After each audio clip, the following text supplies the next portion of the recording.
This video provides the second lesson in a series on interpreting mass spectra. We will cover fragmentation methods here. The mechanisms described in this lesson were developed over several decades by Fred McLafferty and his group at Cornell. Let's start with a molecule with a heteroatom such as oxygen or nitrogen or sulfur. These atoms have lone pairs of electrons that are easily ionized, forming a molecular ion. These are odd electron ions. The free radical has a tendency to react with a neighboring atom to form a new bond.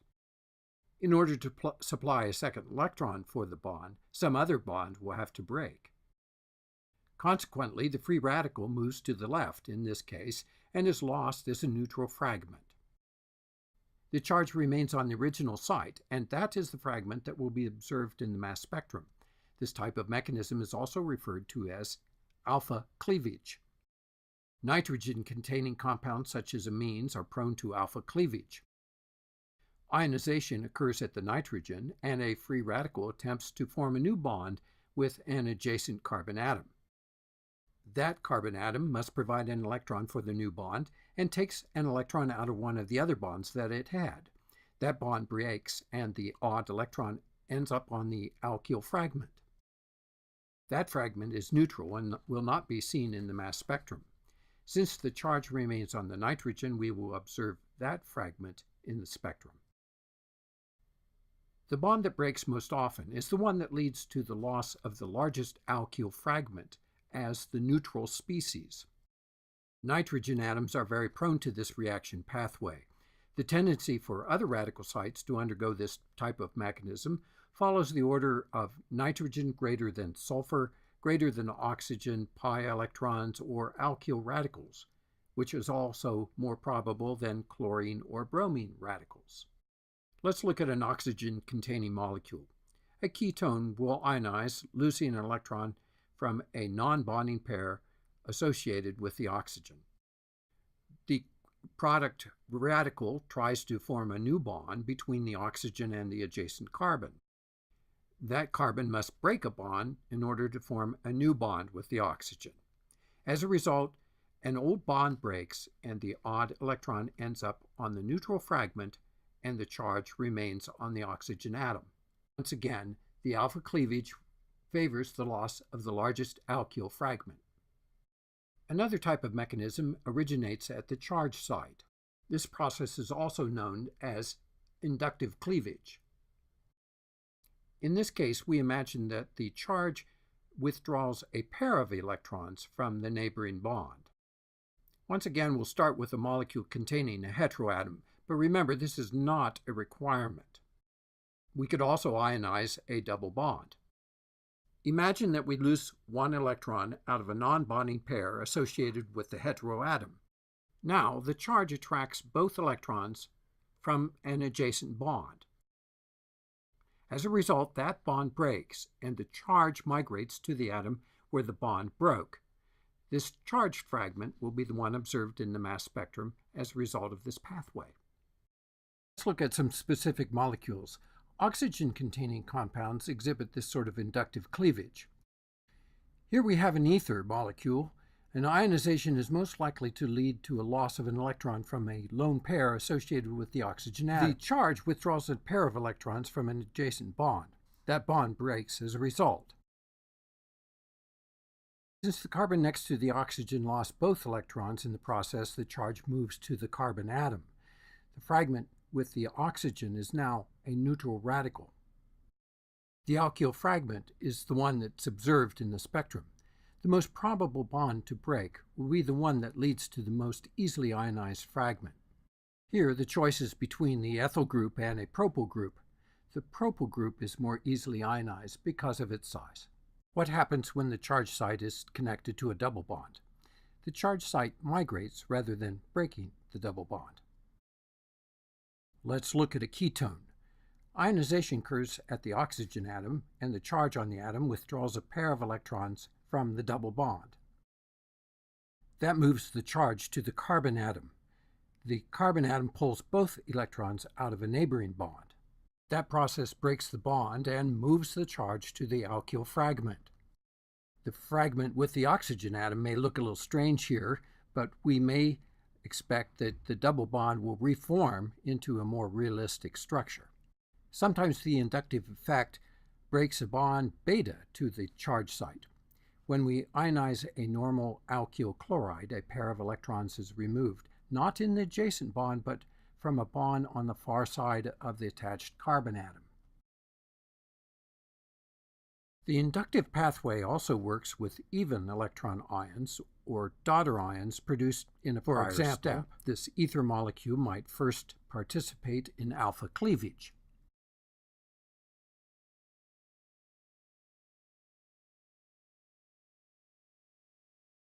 The charge site on the oxygen atom withdraws a pair of electrons from the bond it shares with the neighboring carbon. The result is a loss of carbon monoxide, and we observe an alkyl cation again. Halogens are the most likely to cause an inductive cleavage, followed by oxygen and sulfur-containing charge sites, which in turn have much greater tendency than either nitrogen or carbon charge sites.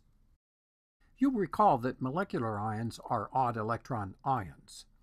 All of the mechanisms that we've discussed up to this point have produced even electron products. Mechanisms that involve breaking two or more bonds may produce odd electron ions. These mechanisms have special structural requirements and therefore are important clues to structure. Let's take a look at some of the more common mechanisms of this sort. One of these involves opening ring structures. Consider cyclohexane.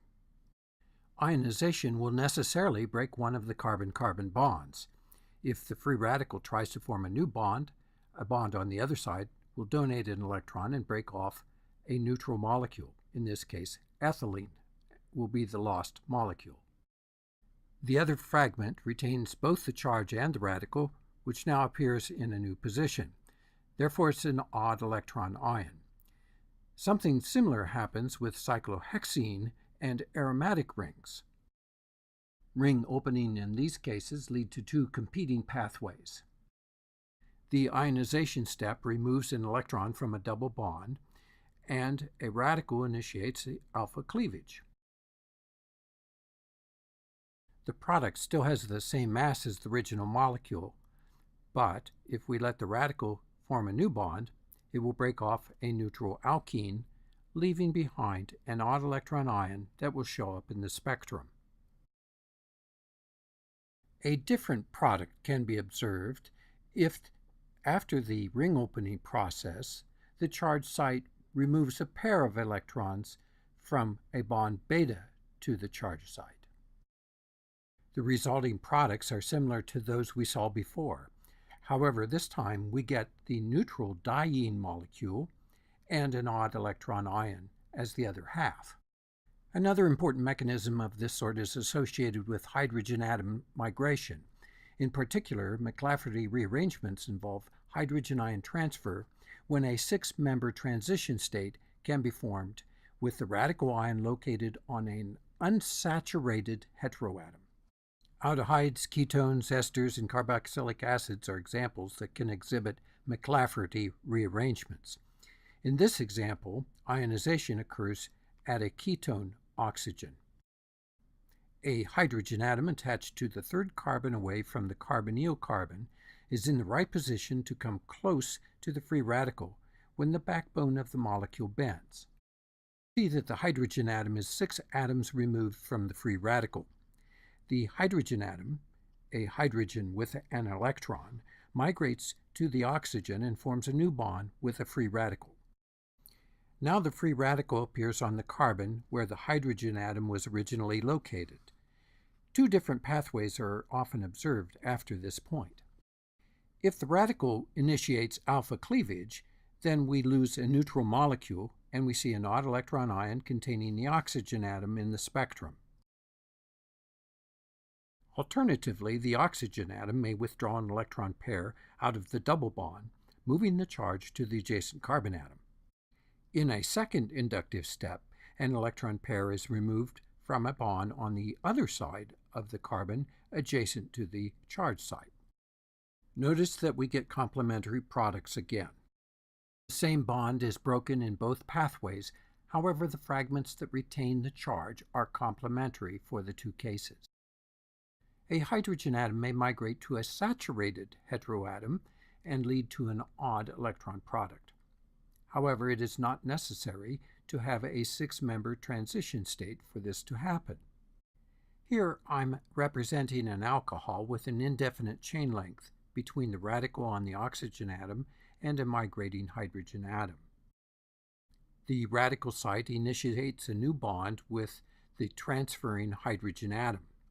The radical site changes position, but the charge remains on the oxygen. The charge site now tends to withdraw an electron pair from the adjacent bond, splitting off a neutral water molecule.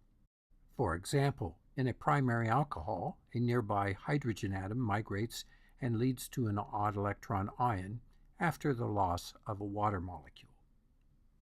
This sort of inductive cleavage is common following a hydrogen atom transfer when the charge site is a halogen or an oxygen atom. If the charge site is a nitrogen atom, then alpha cleavage tends to follow hydrogen rearrangement steps. Let's look at an amide, for example. Here, ionization takes place at the nitrogen atom in this simple amide. Hydrogen transfer to the nitrogen moves the free radical to the other side of the carbonyl. The free radical initiates a new bond with the carbonyl carbon, which must let go of the nitrogen atom to complete the process. As a result, we observe an odd electron ion containing nitrogen in our spectrum. So we see that an odd electron ion can explain the loss of neutral molecules and have important implications with regard to the structure of the sample molecule. But how do we recognize that an ion is an odd electron fragment in the spectrum? We can apply the same process we did with the molecular ion to calculate the composition of the fragment. Then we should be able to calculate the rings plus double bonds or double bond equivalents. An odd electron ion will give us an integer for this calculation. Here's a similar idea that is a lot easier to apply whenever we have a molecular ion with an even mass.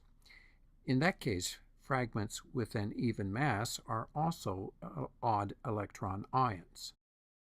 For example, in this spectrum, the molecular ion appears at 86 atomic mass units. There's also a tall peak at an even mass of 68.